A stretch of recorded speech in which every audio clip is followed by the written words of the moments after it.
How happy Thanksgiving to everyone. I was going to go ahead and just lecture on. I have to get my Mr. Rogers ethics sweater on. Uh, so I was going to lecture on chapters 7 through 9. Uh, so I actually did not lecture on chapter 7 the other time. So I'm just going to go over that because we'll be mainly talking about utilitarianism. Looking back at it, I probably should have done. Some of your all's editions are a little bit different than probably mine. So I have the seventh edition. Chapter 7 is actually utilitarianism. That's what I have. And then on chapter 8, that's a debate over utilitarianism. I wish I would have brought those two together.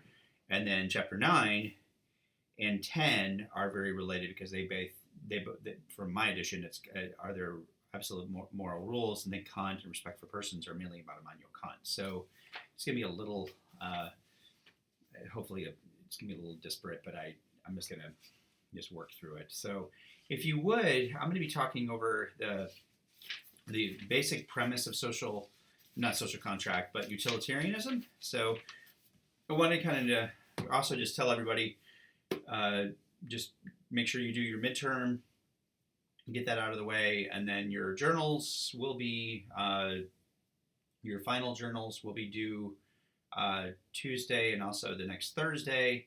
I know it's kind of a busy week, but it just kind of helps as far as putting everybody around the same place for when we finally take the final exam. Actually, I think everything's updated for you on modules. So whatever I just said on modules, just follow modules. I don't want to change things up too much. So I wanted to talk to you a little bit about the utilitarian approach. So the utilitarianism, what it wants to do. What does utilitarianism want to do? So we talked a little bit about social contract theory. We talked about basically having a particular contract with other people, why that's very important. We also talked about ethical egoism. The problem with ethical egoism as far as psychological egoism states that, we are basically selfish. And if that's necessarily the case, that social contract, there needs to be a better contract out there that says that that keeps us, I guess, in line. Because if we don't have that, we have some serious problems. And now we get into the utilitarian approach, which doesn't necessarily take on a view of human nature as much as say that in order to have to make ethical decisions, we need to look at something that's the most pleasurable. So a lot of people initially think of utilitarianism as something that's kind of like hedonism in the sense that it looks at the greatest possible pleasure for the greatest possible gain. And that's not necessarily what it is. It's not. I mean, it can be seen as a modified version of hedonism, but I think it's actually a lot more complex than that. Utilitarianism is a pretty accepted form of ethics, especially in our modern society. Most people would not necessarily adhere to a lot of what Kant says. His categorical imperative, while very powerful and very relevant, and there are a lot of things that I really like about it, I would say that today we likely live in a society where most people are, for the most part, somewhat utilitarian in their approach. Now, I don't want to speak for a lot of ethicists. There's a lot of critiques about utilitarianism. But it tries to look at human psychology and what basically motivates us. So the book kind of talks about why there needed to be kind of a revolution in ethics, because it gave the example of Sigmund Freud, how when there was the Industrial Revolution, we had a very predominant society our society was predominantly based on religion. And since it was based on religion, since it was based on a church, it really, it wasn't very flexible. And so utilitarianism kind of came along and said, we need some more flexibility because people no longer really saw the church as a predominant factor in making ethical decisions. But they also saw some problems with pure subjectivism. So utilitarianism came along in the late 19th century, 18th century by John Stuart Mill and Jeremy Bentham, and then it continued to proceed all the way to the Industrial Revolution to even current state, because people started seeing how problems like euthanasia, for example, whether or not people have the right to die, drug abuse, those types of things, animal rights, all of those needed to kind of be modified in this new society ever since the Industrial Age. because when the industrial age came, theology or the magic um, of of of the superstitious became less I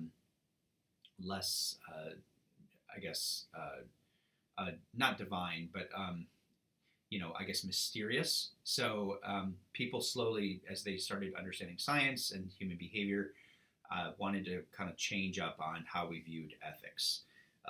Okay, so the book gives a really good example of Sigmund Freud. So Freud asks his friend Max Schuer, who I believe was I can't remember if he was a former patient or I think it was a former colleague. Basically, it was that Max Schuer was a doctor that Sigmund Freud had befriended, and he wanted Mr. Dr. Schuer to help him die. And the reason for this is because Sigmund Freud, toward the end of his life, was living a pretty miserable life. His cancer that had developed since his after his years and years of smoking cigars or pipes, excuse me, it got to the point where his jaw was literally coming off of his upper skull, and it got to the point, it was pretty gross. I mean, got to the point where the flesh was rotting, and his own dog wouldn't even want to spend time with him. And he actually had to wear a mosquito hat to keep bugs away from eating on his flesh. Sounds like a miserable, miserable place to be. And the cancer was just kind of eating up, and it wasn't necessarily, it didn't look like he was going to die anytime soon. He was 83, but it looked like he was going to be going on living, quote unquote, for the next 5 to 6 years. So 83 years old, and he just begged Max Schuer to just let him die, and he did.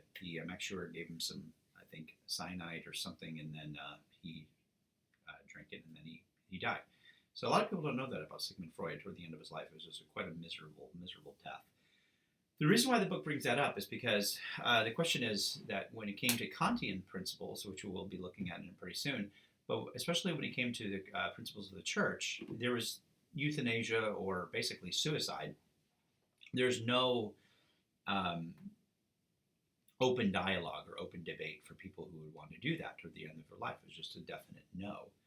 You cannot take the life that God has given you. You cannot take the life that God has bestowed upon you, no matter how painful it really is. If we started going there, the slippery slope argument is that if we started just kind of helping people die when they wanted to die, when do you stop? And we get, and that's actually not too bad of an argument, not to diverge too much, but euthanasia does occur in particular countries. It's still illegal in most countries, but I believe Denmark right now is euthanasia is very popular, and there have been already cases where euthanasia has occurred significantly more toward people who may be much more mentally disabled and not really able to care for themselves or speak for themselves. And so the question is, who is to speak on their behalf? So you see some real ethical kind of dilemmas that are happening in Denmark right now with the question of euthanasia. So that's one of the reasons why the church has often taken a very bold and direct stance on saying, no, you can't do that. I know your life is miserable, but we can't just tell people that they can just commit suicide whenever they would like. I work at the hospital. So if somebody comes in with suicidal ideation and they want to attempt suicide, it doesn't matter what their age is, whether they're 14, I've seen as young as 12 come in for those reasons, as old as 95. Older people at the end of their life, they're just wanting to die. And so in those situations, we're under contract with the hospital. If anybody says that, we have to file a section. It's called a Section 12 at the hospital. We have to make sure that they don't leave the hospital, and we have to basically find a bed for them until they don't have those kinds of thoughts. And the reason for that is because generally the hospital has been, for the most part, we still live in a post-Christian age. We take a very high view of life. That's my little girl singing, so I hope that's okay. And and people, but the ethical reasoning for all of this is that we cannot just allow just suicide to occur whenever on a whim. So that's really the reason why. That's But utilitarianism is very practical. It comes in and it questions this: is that when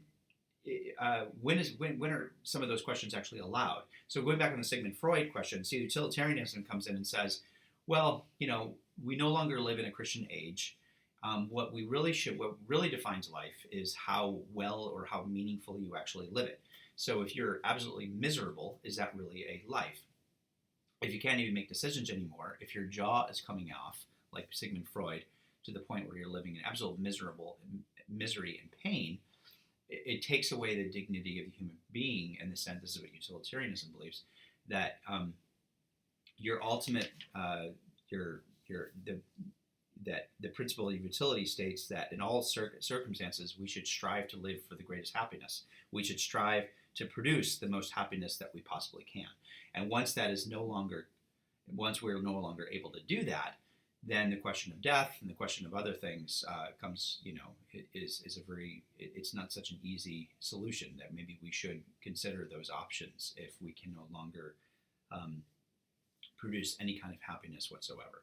So the principle of utility strives to help us in all circumstances that people are to produce the most kind of happiness that they're able to in their lives. And so morality is no longer conceived as a faithfulness to some divinely given, but nor is it a system of nasty puritanical prohibitions as designed to stop people from having fun, as Peter Singer would say. So that's really where utilitarianism kind of comes in. So the first question it asks, when you look at the situation of euthanasia, the church would say, under no circumstances Sigmund Freud is allowed to do that. Utilitarianism, since people are defined by producing whether or not they produce the most happiness, it would actually go in there and say that's okay. That Sigmund Freud should have a right. Sigmund Freud should have a right to say, look, I don't want to live anymore, and I can no longer actually seek the pleasure that I don't see this as a life, and therefore I have a right to say this. The other example that utilitarianism gives is marijuana in the book. So marijuana, it goes into some examples of how marijuana has caused a significant amount of money in our legal system. You can tell that the book is a little outdated here because I don't think this is quite as true as it was 5 years ago, but it's still somewhat relevant. The book is an example where we're spending millions and even billions of dollars to enforce rules to make sure that people no longer smoke weed. And when you look at the effects of weed versus the effects of alcohol, they really are they're quite different, much more in favor of marijuana. I think the book actually does a pretty good example of cracking down some of the differences between marijuana. When you look at marijuana versus alcohol, marijuana is significantly more. It's much safer in many ways. You don't really hear on the news men beating up their wives after smoking a joint. I don't think I've ever read an article on that case. And yet, when you look at the amount of abuse, especially physical abuse, that has occurred even in the past year, and not just physical abuse, but even death and murders that have occurred from the effects of intoxication, it's just there's no debate. Driving, it's actually much more safer. I don't want any of you to drive when you're high, but you are actually much more cautious as a driver. You're going to be driving a lot slower if you're high than you would if you're intoxicated. And the other thing is, when you look at marijuana, it's considered, especially when you look at health reasons, it alleviates a lot of anxiety. Sometimes it could alleviate depression and whatnot. It could actually, I remember one case, I knew a girl that she was 8, I believe, and she was having seizures, about 5 seizures a day, since she was 2 years old. And they gave her a little bit of THC, a little bit of oil in her breakfast, just a little bit. Wasn't like she was high throughout the day, but ever since she had that, she's not had a seizure since she was prescribed medical marijuana. So when you look at the benefits of marijuana versus the drastic negative effects of alcohol, you have to ask the question, especially from a utilitarian point of view that why why can we not have legalization of marijuana?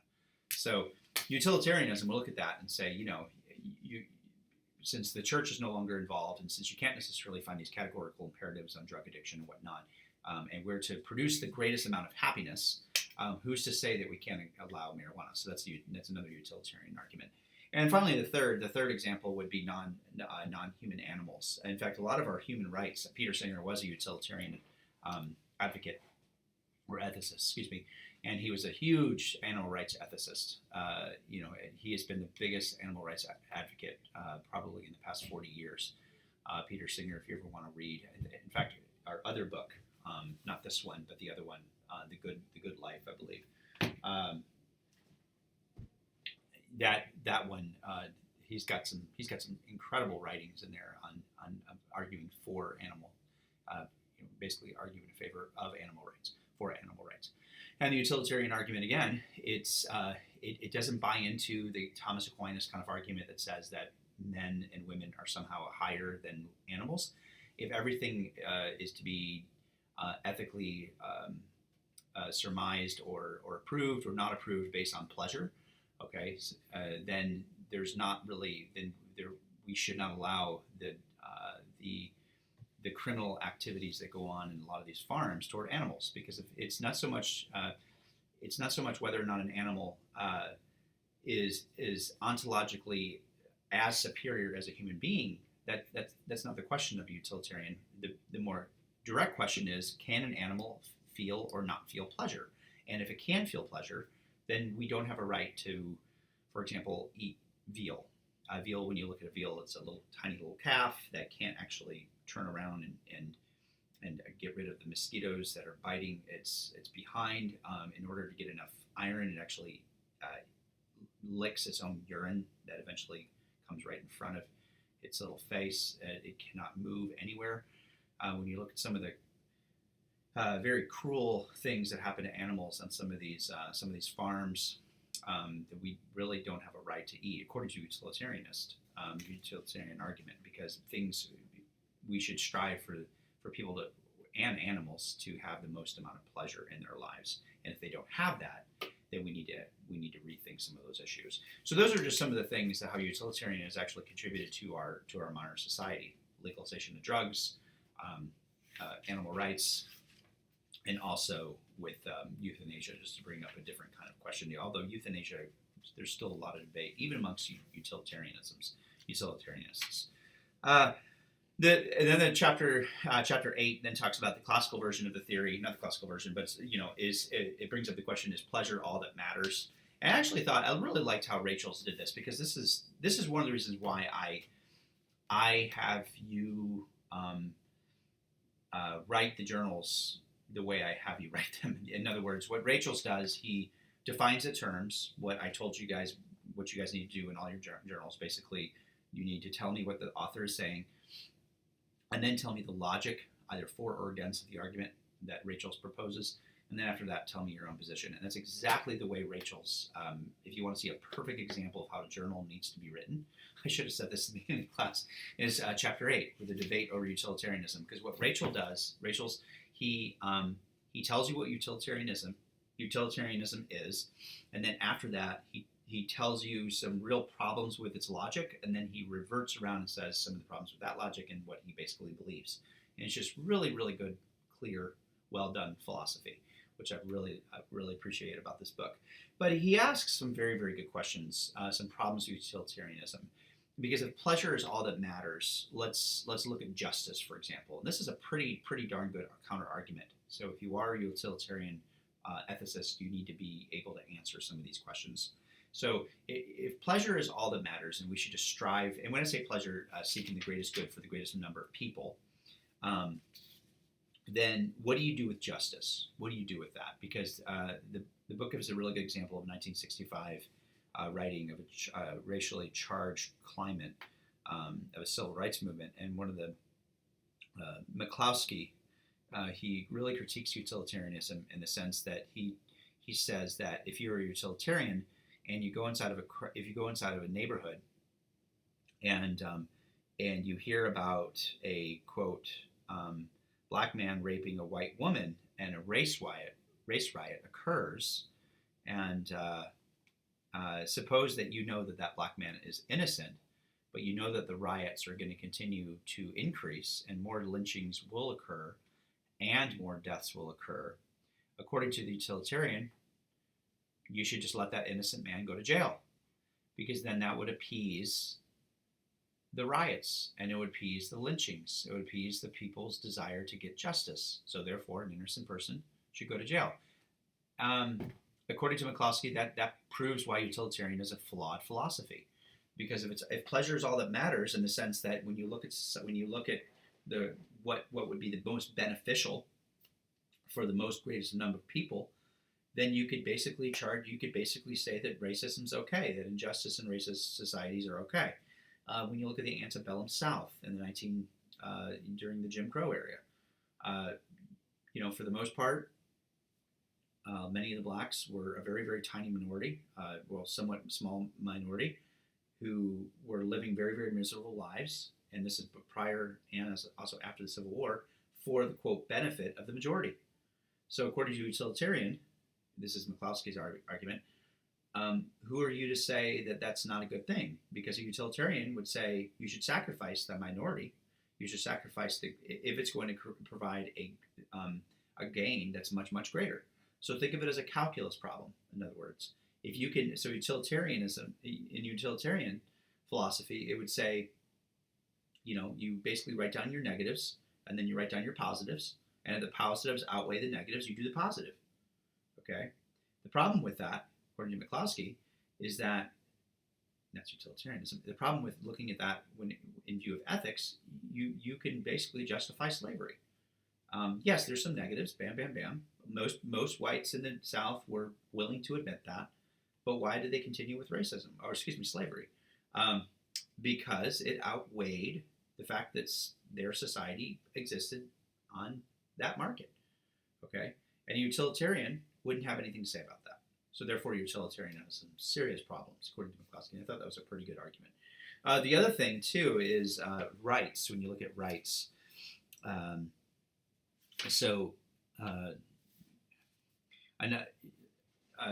book gives an example of this woman who had pictures of her, nude pictures of her, just basically given to, I guess she was part of an investigation, and the police redistributed these pictures of her amongst staff. According to a utilitarian, that really doesn't matter. It really wasn't harming anybody. In fact, it was, quote, pleasuring some of the officers.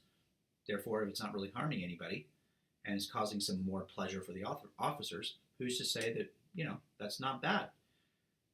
Or that's okay, right? So the utilitarian basically has some serious problems when it comes to justice, when it comes to rights, because if you put everything in categories of positive versus negative, and then positive outward, and you just do the thing that is, quote, more positive over the things that are less negative, or you're going to run into some serious ethical problems. And then finally, there's the whole backward-looking reason. Backward-looking would be a small gain in happiness. So a good example of that would be if you promise somebody that you would be able to, that you will be working with them on a project, and you would be going to their house for 2 or 3 hours, helping them with this big project so that you guys both get a good grade in the class. And this person promised you, or you promised this person, that you would definitely be there. But then all of a sudden, you just realize that the AFC Championship game is on that very night, and the Patriots are playing the Steelers, and even though I promised, I'm going to have to back out because I'm a utilitarian, and I this is a lot more pleasurable, and I look at the positives. If I miss the Patriots game, all my friends are going to give me the biggest amount of flack, and I'm not going to, and I'm going to have so much more pleasure watching the Patriots game. So I might as well just go ahead and break my promise. Well, there's some problems with that. I mean, number one, none of you make promises to study with your friend during the AFC Championship game. Let's just set that up immediately. Please don't do that. Okay. Know what it is. It's on a Saturday or a Sunday. You don't know. It matters whether or not Patriots are number 1 or number 2 seed. Okay. And just don't make a promise on a Saturday or Sunday. That's one thing. But number 2, it brings up some real ethical problems because on a more serious note, okay, marriage.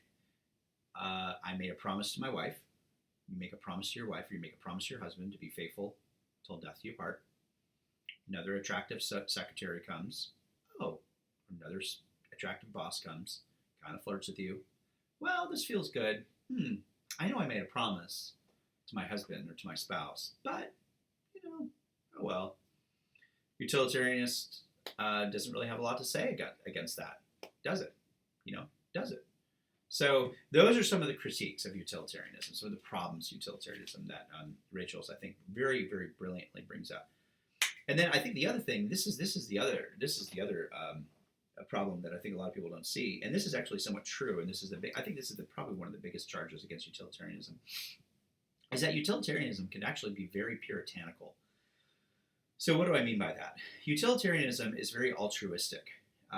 You remember when it came to psychological egoism, one of its biggest critiques against the altruistic movement was, I felt like demands, that people were putting demands on others who were just as bad or just as hypocritical. In other words, excuse me, I should have got some water. Ethical egoists didn't like that. That these people who are altruistic, so-called altruistic, who were really just as selfish as they were, had the right or had the gall to tell them that they should, like, say, for example, feed the poor when they weren't really doing it themselves, and then also make them feel guilty for it. So one of the biggest critiques of utilitarianism is that it says, okay, you need to seek the biggest amount of pleasure for the greatest amount of people. So a utilitarian is kind of a utilitarian response would be like this: you better eat that broccoli, honey, because look at all the children dying in Africa. Okay, so you better eat that broccoli. Okay, that's your mother has probably said that to you, and she's using a utilitarian argument. This has actually occurred before. So you're about to go on a trip to, I don't know, Vegas, celebrate your 20th wedding anniversary. And then a utilitarian neighbor comes by, knocks on your door, and says, John, I noticed that you're going to Vegas with your wife. How much money did you spend, John? And you tell him, unwillingly, even though it's none of his freaking business, but you do say, well, I spent about $500 on round trip tickets for the two of us, which is a really good deal. Actually, let's say $1,000. And then I'm getting a really nice hotel. It's going to be another $2,000. And then I got about $3,000 to, spend on various casinos and shows and stuff like that. So what is that? About $6,000-$7,000 trip for about 2 or 3 weeks, or 2 weeks, which is, that's actually about how much it will cost you. And then your friend John, who's a great utilitarian philosopher, he just says, oh, well, that if you were to give only $50 to the Red Cross, you would actually feed 40 families during Thanksgiving. Did you know that? You're spending $6,000 on yourself. Really? That's kind of selfish of you, isn't it, John? That you don't care about the greatest number of people, but you only care about yourself and your selfishness. So this is, I'm sure some of you have probably watched television before, and you see some kind of ad that comes up and says, basically telling you how selfish you are for not giving money to this particular organization or whatnot. We've all been there, okay? And that's a utilitarian argument. That's utilitarianism. And so a lot of people have problems with utilitarianism because it seems like it provides more guilt for people. Well, Rachel's then, again, that's the logic part of your journal. That's what Rachel's just did. And then he tells you basically how what he basically thinks, which is section 8.5 in defense of utilitarianism. You can see where Rachel's kind of leans in this book. And he says, not buying it. The first critique, the fact that justice, so going back, which I think was the most powerful critique, the fact that utilitarian um, would say slavery is okay. Rachel's really he critiques that. Number one, John Stuart Mill was one of the founders of the anti-slave movement. Believe it or not, he was one of the ones that actually, because again, going back on what I said about the animals. All right, um, okay, and the animal rights was mainly posited because at the end of the day, it doesn't matter who you are on the spectrum. If this person can feel pleasure, okay, and this is much greater than an animal, it's an actual human being. Let me talk about animal rights for a second. The reason why so many utilitarians are animal right advocates because the question is, can the person or can the thing, in this case a thing, feel pleasure? And if it can, then you have no right to destroy it. So going back on the slavery issue or the justice issue, do you have a right to sit there and take an innocent life or just allow slavery? Absolutely not. Because, according to utilitarian, if the one question that you always need to ask in all ethical questions, in all of the ethical questions, can it or can it not feel pleasure? If it can, then you have no right to to all of a sudden just to destroy that life or to destroy that voice. But it's not that easy. At the same time, there are a lot of utilitarians who would support war, for example. They would actually say the atom bomb was fully justified, even though it killed thousands and thousands of innocent lives. It was justified because for the greater good, and that's what Rachel talks about in chapter 9, the greater good of people were basically spared. And that's why Truman was a basic utilitarian as well. That's why he dropped the atom bomb, because when you looked at it, the smallest was sacrificed for the greatest. So Rachel's kind of plays with that a little bit. He says, I don't think he basically says that, you don't have a right to sit there and just overcome the voice of other people. But at the same time, I don't know if I'm really convinced, because utilitarians still look for the greatest goal, and I still don't think you have a very good answer against slavery, all right, if you really hold strongly to utilitarian argument, even though there's some good benefits to utilitarianism. But Rachel does do something with the second argument, the guide for showing rules, or looking at rights. And I like how he makes a distinction between act utilitarianism versus rule utilitarianism.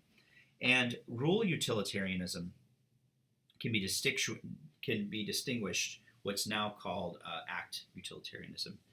And rule utilitarianism actually kind of answers some of the debates of what maybe McCloskey had in the beginning. The rule for utilitarian should be what rule are we actually positing or opining? What rule are we positing? Not opining, excuse me. Are we giving a rule that no one should lie? And if that's the rule, then the greatest amount of pleasure comes from that rule because more people can trust one another. Is the rule that we should treat all people with respect? And if that is the actual rule, then you don't have a right to enslave or to cause or to enforce racism. That's much more powerful of a utilitarian argument, the rule utilitarianism, more so than the act utilitarianism. Because the act utilitarian is just every single act, okay? Whereas the rule is, what is the general rule? What's the maxims? Getting into a little bit of what Kant says, and it's categorical imperative. So, the other thing too, and then finally, he doesn't really buy into the whole it creates guilt for other people. The author, for the most part, says that's not my problem, which I kind of like that he says that. It's just like, if it creates guilt in the sense that utilitarianism says that, hey, maybe you should be a little bit more careful with your money. Okay, so it creates guilt.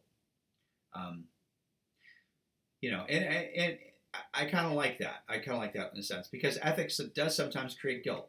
It does. It's supposed to. And that's not always a bad thing. Y'all, if none of you felt guilty, you would be a psychopath, okay? You want to feel guilty at times. That's what ethics does, and that's okay. So there's a difference. Let me say something real quick. I'm going to go on a tangent here. There's a big difference between, there's a huge difference between guilt and shame. Okay, guilt is good. I lost my, all right, I'm going to tell you a secret. All right, so I got impatient with my little boy this morning. I didn't spank him. You don't have to call DCF. But I got impatient. I woke up, all right, I was tired. Do I look tired? I look tired. I was just tired. And I asked him to please put the plates down.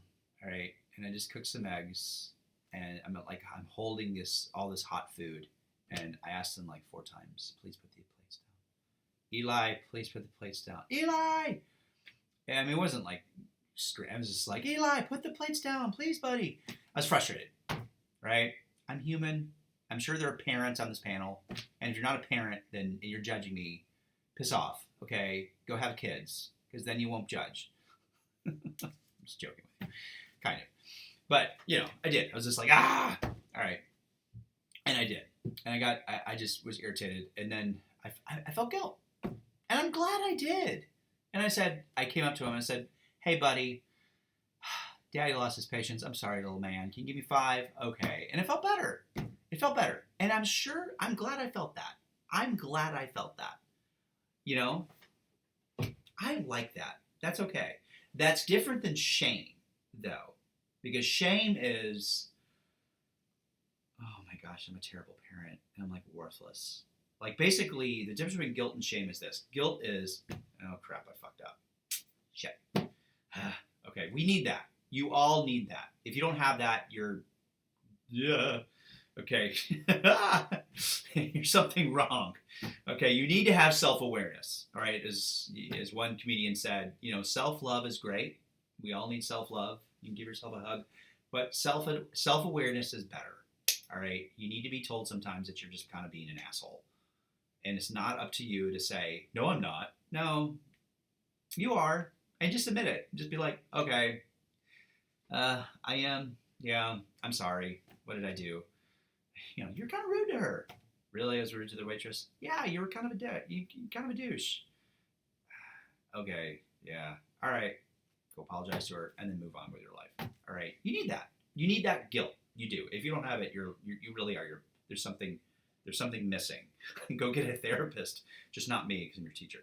So, but shame is different. Shame is saying I'm an actual F up. I am an F up, like as a person, and that's it. And that can never change. That's not good. One, it's never actually going to motivate you to do anything because you just label you and pathologize yourself that way.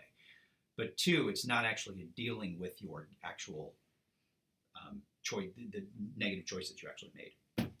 So I say all this because ethics, good ethics, and this is very, very, I'm not going too much on a tangent because we're going to be talking about the difference between categorical and hypothetical imperatives, which is our next subject in just a few minutes.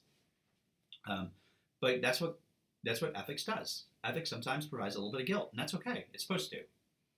And that's what the book is trying to say, is if utilitarianism that says, hey, maybe sometimes you need to give your money to other people and you feel guilty. My question is, why do you feel guilty? Why? Is it true? And if it's true, then maybe you do.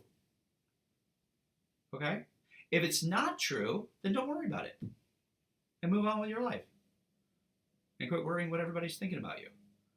Okay? But if it is true, yeah, truth offends, dude. It does. It offends. That's what truth does. When you tell an alcoholic, hey man, you're drunk, he gets mad. Why? Because truth hurts. Right? It just does. Right? You tell me I'm alcoholic, I'm going to laugh at you. And you're like, really? I'm just going to laugh because I'm not offended because I don't really drink that much. I mean, I'm not saying I don't ever drink, but I mean, you go what I'm saying. But, so ethics sometimes it pisses you off. So don't get pissed at ethics because it pisses you off. Ask yourself, why am I pissed off? Okay. Because it may be true. Do I get pissed off at truth? Well, no. All right. So maybe I need to work on myself. That's healthy. That's how ethics can help you. All right. So the argument is, if it gives it a little bit of guilt, that's not my problem. That's yours. Which I like that. We need that. We just need directness sometimes in our society. So now let's talk about categorical rules. Let's talk about, are there absolute moral rules? I'm just going to skip over the first part about the atom bomb and everything. I'm going to the categorical imperative. So Kant, I like how he does this. He says that the word ought has is often used very non-morally. Okay, so if you want to become a better chess player, you ought to study the games of Bobby Fischer or what's the young guy? He's like 26. He's incredible. There's this young kid from Sweden, I believe. Yeah, Max something. Yeah, Max something. He's this young genius. Like he's already won 4 world championships. The kid's 26 years old. It's absolutely incredible. He's already got the highest rating ever in recorded history.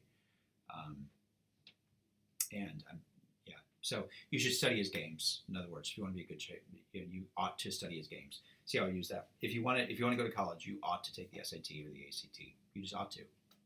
Is that a moral thing? Well, no, not necessarily. It's just if you want to do something, you ought to do it. That's different though than a categorical ought. A categorical ought is, it's not about personality differences. It's actually what you ought to do. And so the categorical imperative is this, that there is really one ought, the one ought that we should always ought ourselves and ought other people is act only according to that maxim by which you can at the same time will that it should become a universal law. Love that. Memorize that. Act only according to that maxim by which you can at the same time will that it should become a universal law. So that's the one categorical ought, or the one main premise that we all ought to follow, according to Kant. This is so brilliant. I love it. I just love what, I mean, say what you will about Kant. I mean, gosh, just for that, he's just, I love it. So it's not perfect. We'll see some, you probably read some of that in the chapter. There's some little bit of problems here and there, but I think the actual statement is just so solid gold. And what Kant is actually saying in a very simple way is, say, for example, like a document, right? And this document says, Mr. Anderson, CEO of Anderson Family Therapy, so, you owe $500 in taxes, all right, that you didn't pay to the IRS in April 2018. Please give us $500 in debt and $500 back, or we'll penalize you triple. I heard that that's actually what they do. They triple the penalty if you're a corporation, which I'm very terrified about. I thank God I have a really good accountant. So, but and I just look at that. So I get that document, and I'm just like, okay, I'm going to act according to that maxim by which, at the same time, will that it should be a universal law. So if I get that document and then just kind of look at it and I say, I think today I'm not going to do it. It's going to screw the government. Forget them. They take too much money out anyway. Look what they did next roast beef. I'm so mad at them. Okay, if I did that, would that be ethical according to Kant? Well, he says, okay, that's your maxim. You're not going to choose to do that. Now, Peter, can you will that be a universal law? So let me think about that. Can I will that everybody, they get a bill, and it says, Mr. Adams, Mr. Smith, Mrs. Davis, you owe $500 to the IRS. Please report it back. Can I will that universally, everybody can say, not really feeling it today. Not going to worry about it. Hell no. No, I can't. I can't will that be universally applied. All right, because if that actually happens, it would have civil war. If that actually happens, I mean, I could just keep going down the list. I would actually have a lot more taxes because other people aren't paying their taxes. Therefore, I actually get penalized a lot more. Government shutdown and everything else. I would just rather everybody kind of pay a little bit of their taxes so that things are easier for all of us. I can't will it. In other words, what Kant is saying, I can't will that this choice be a universal law for everybody. Therefore, I shouldn't do that very thing. And it's really brilliant. It's very, very brilliant, because what Kant does is that he completely respects the subjective. In other words, I'm asking the question, but he also brings in the objective, how it applies to everybody else as a community. It's individual and communal, individual. just brilliant. And it could be over everything. Kant was very anti-lying, for example, and the main reason for that is because of the categorical imperative. Do I have a right to sit there and tell a white lie? According to Kant, no, not ever. Even though I kind of disagree with him on this point, this is where I think he spent too much time on little white lies, and I think that's where a lot of people kind of diverge from Kant, because I do think a lot of people become very, very critical of Kant because he spent too much time on little white lies, and he was trying to apply this theory in such an absolute way that he spent an excessive amount of time getting a little bit. He diverted a little bit too much. I think he didn't necessarily need to. I think he could have just kind of applied it universally, just left it alone. And so a lot of people, I think, because he diverted so much on little white lies, for example, lose track of the power of this particular statement. So what I mean by that is Kant never ever justified a lie, because he said if there's ever a situation where the government, say for example, knocks on the door and says, "Hey, is this person here?" and he's and he's like, I don't know, a Jew or a Muslim who is running from this particular government. And well, let me give you a better example. I'm not going to get into all that.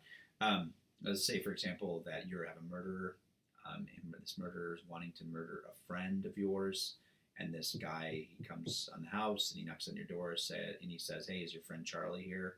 You know, this guy's going to commit murder to Charlie, and you tell him the truth.